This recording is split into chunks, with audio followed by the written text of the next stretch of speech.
Forza Horizon 6 creeping over the horizon, we would expect to see many upgrades, but sometimes you need to downgrade a few things in order to actually enjoy the gameplay. And that's what I'll be covering in today's video, so 4,000 likes is the target, so show that button some love. As remember, the more exposure this video gets, the more likely the devs are to watch this video and implement these things. Thank you very much, and now, let's get to this video.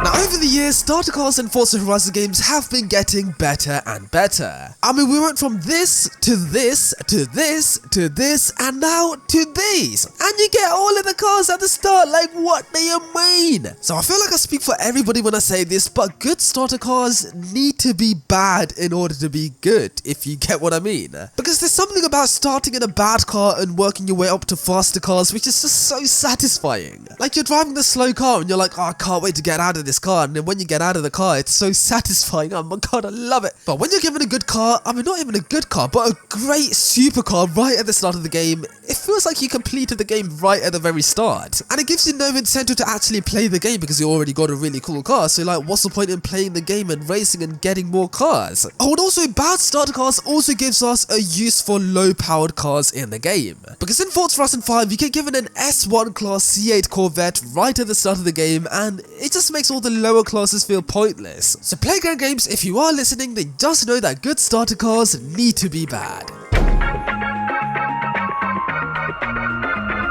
Now in Wheelspins you can sometimes win clothes, which is a little bit annoying, but once you've unlocked a lot of the clothes, the money and the cars you can win from Wheelspins is crazy. Like, Wheelspins are so OP.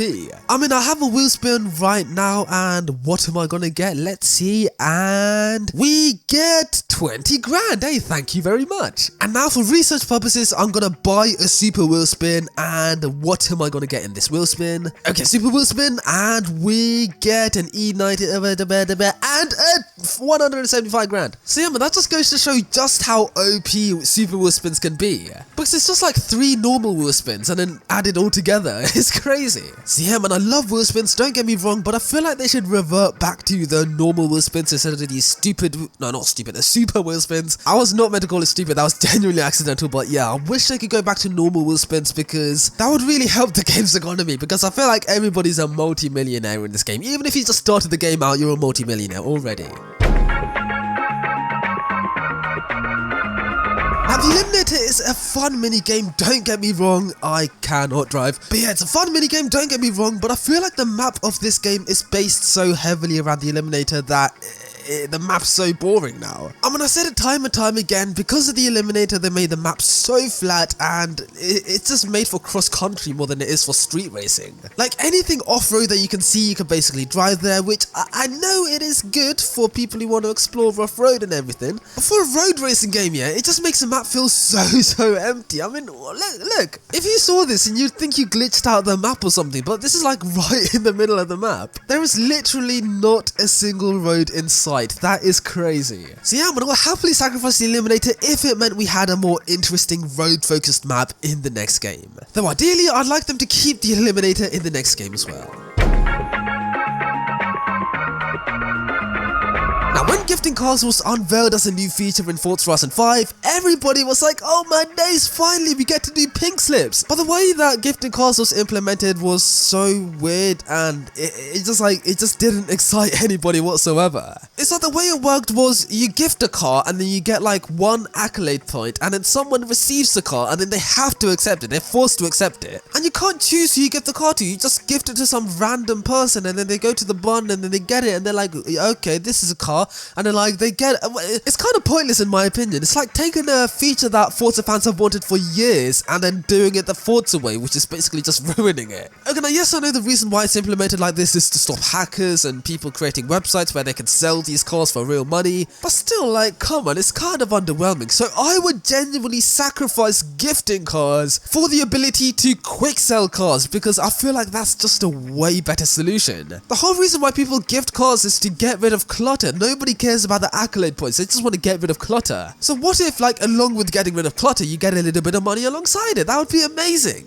Okay, now yes, I know the auction house does exist, but a lot of the time, the cars you want to sell on the auction house don't end up selling. See here, man, I really hope that in the next game, they do add a way to quick sell cars, because let's be honest, nobody cares about these kudos points.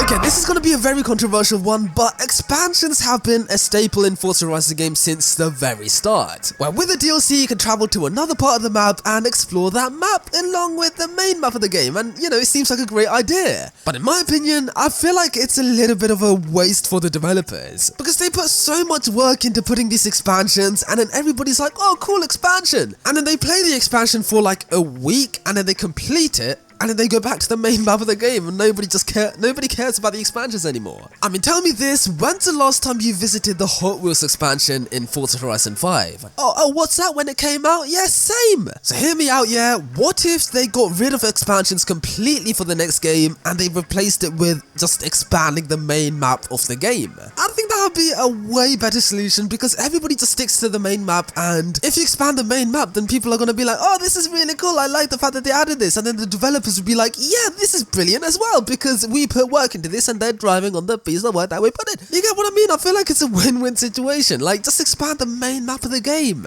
Okay, now yes, this may be risky for the developers, because if they mess up the coding, then the main map is messed up and nobody can drive on the main map and the whole game doesn't work, or I don't know how the coding works, but I feel like there is a slightly risky element for this to be added. But oh my man, I feel like there is a slight risk element to this feature being added into the next game, but let's be honest, nobody goes to the DLC maps anymore. I mean, don't get me wrong, yeah, I love this map of Sierra and the weather, but it's so long to travel here, and I just want it to be in the main map of the game. I hate being able, I don't want to fast travel here, man. I just want to drive here.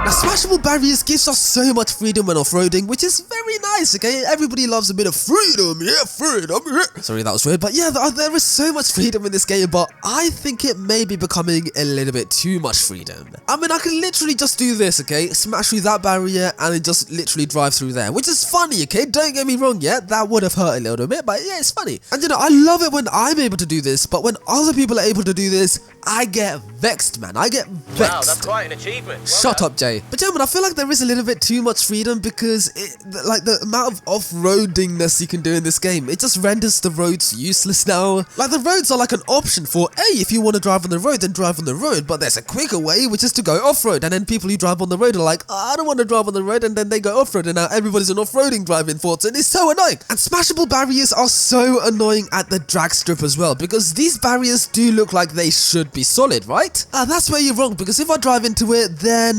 yeah, you can smash through all of them. And the AI driver tasks just end up crashing through the barriers all the time, and it just ruins the drag strip, and it's so boring, and oh my days, that annoys me. So yeah, man, don't get me wrong, yeah, breakable barriers should be kept in the next game, don't get me wrong, because I love the idea of breakable barriers, but it should be mixed with conventional solid barriers too, depending on the area.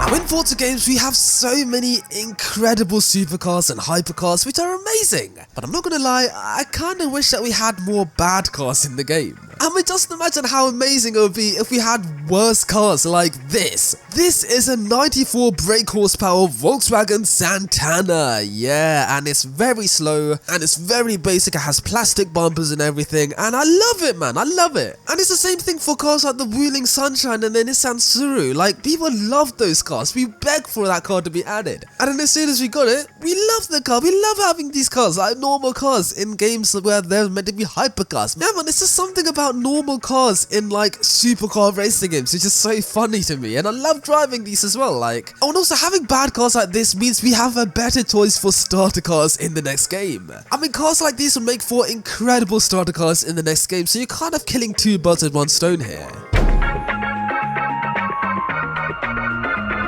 Okay, now this may be a very, very unpopular opinion, but I love car packs in Forza. As as most of the time with these paid car packs, the cars you can get are really cool. And it's the same thing with Forza Horizon 5, when we have this Saline S7 thing, the Fast and Furious flip car, the Wuling Hongguang thing, this crazy slammed van, the GT4 RS, the Pagani Huayra R, and also the Lamborghini Essenza SCV12 like the one I'm driving right now. And I kid you not, yeah, I bought this car just for the sound, because this car, oh my days. Okay, are you guys ready? 3, 2, 1.